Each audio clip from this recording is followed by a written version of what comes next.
You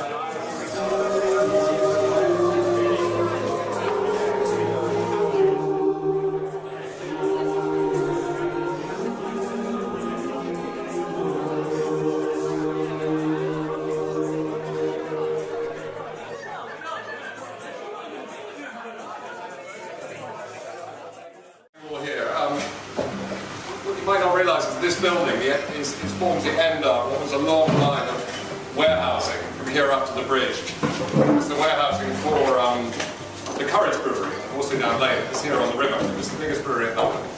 And we are now a pub within what used to be that warehouse, where the draft house is very keen on beer. So tonight we're going to be doing burgers and beer. We've had an aperitif of Night of the Garden, and we're going to move on and match each burger with a beer. But I'm thrilled to have Paddy Johnson from the Windsor and Eton Brewery here tonight, who's going to be explaining each beer to you, coming around the tables and giving a little talk. And also Daniel will probably say a few words as well now. Welcome. To find a beer company partner to come tonight, we wanted someone who wore red shirts.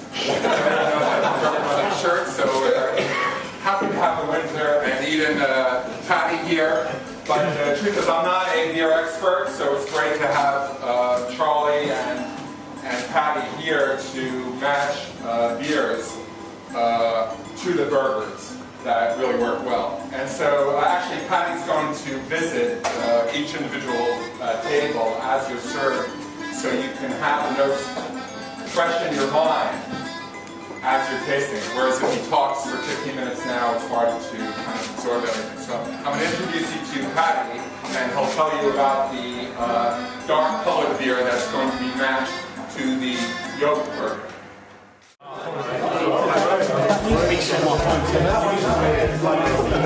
So what they've done on the yolk burger is on top is a hollandaise sauce, and they've torched it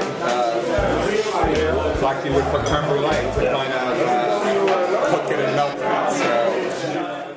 Just start by saying the story about the brewery is very relevant, because this is the first brewery, or it was the first brewery I ever worked at in 1979. Okay, so this pub actually was called the Copper in those days. It was my local, so it's quite nice to come back. Conqueror Black IPA. Go ahead, Pete. Don't stop, please. Conqueror Black IPA is a really unusual beer because IPA stands for India Pale Ale. India Pale Ales were brewed end of the 17th, 18th, into the 19th century. Real ale, put into wooden barrels, put onto sailing ships just on the docks here, and taken all the way to India. How did they do it? They made the beer very strong. So this beer is a weak IPA. It is a mere 5%. IPA should be about 5 to about 7.5%. They made the beers dry, so they need very little sugar. So this beer for a strong dark beer should be relatively dry. And the third beer is they use loads of hops, because hops have a preservative value. So when you swirl this, what you should get is the Cascade hop. And I describe this as pine lime. So if you think of pine resin and pine leaves, I hope you might be able to pick that out. And then if we take a taste of it, it's just got everything in there. Now, some people don't like this, but actually a lot of beer lovers just go, bloody hell, that's got everything in there. So this has got smoked malt in it. It has got dark chocolate malt. It has got something called Carafa, which we especially import. And therefore we get a really complex, full, and a totally different type of beer to a porter. A porter is sweet and dark and not hoppy. This is dry and dark, but it's got that massive hop kick. I hope we can cut through the place called. Smoke. I like smoke.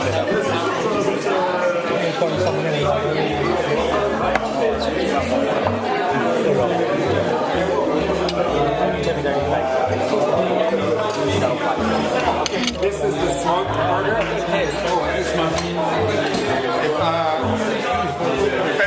Twitter or on Facebook, this is the Smoke Burger, hashtag Smoke Burger. And it's called Smoke because there's smoked bacon and smoked cheddar. And both of them are house smoked.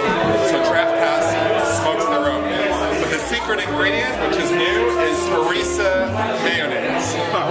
Harissa is the Moroccan red hot sauce, which kind of also has a slightly sour, fruity hot to it. So the chef is Moroccan, so he decided to invent his own mayo to go with it. So you'll have to think if it's spicy or not spicy enough, or it might need to be dialed up. On the other hand, you don't want to lose the smoky flavor either. Enjoy.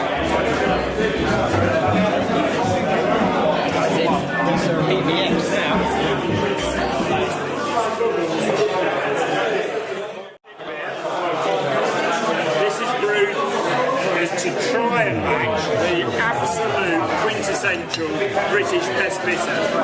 What do I mean by that?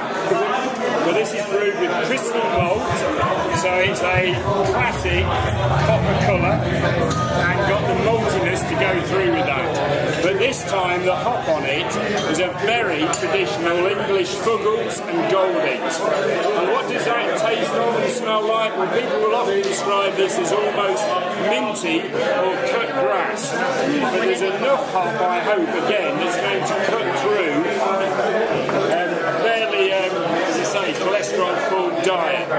So this is Guardsman West Bitter. This is the beer we sell the most of, and enjoy. Very much. Leave it to it.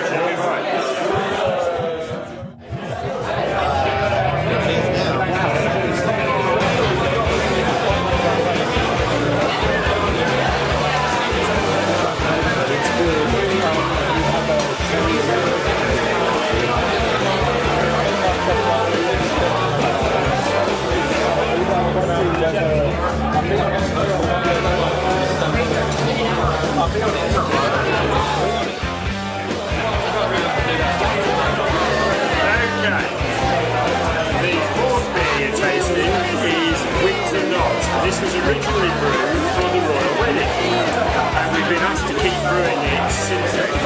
So my cook said, look, Paddy, we want a beer that's ideal for the wedding. What do you mean by that? Well, we want a beer that's light, but not as light as Night in the Garden, as people get there.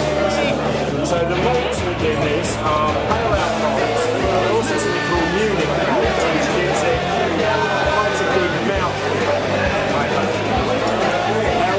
The overriding character of this again, and by now you'll know that I'm heavily into hops, is something called Nelson Soho hop. This is a very sought after hop by brewers.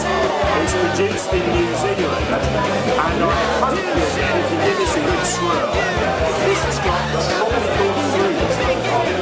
Because remember, we've had a citrus type hop, we've had a pine-like hop, we've had a minty hop.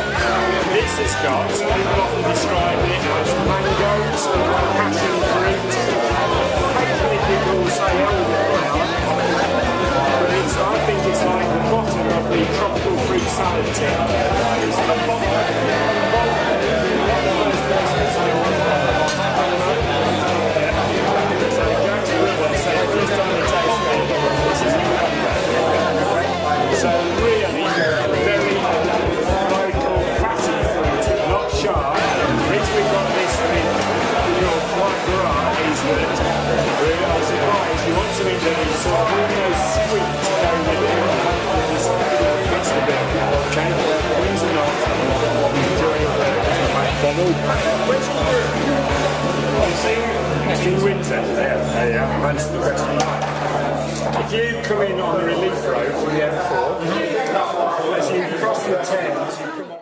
If you put the yolk with the smoke, that would be a killer. That would be the best. The yolk smoke. That's genius. It's genius. The yolk smoke.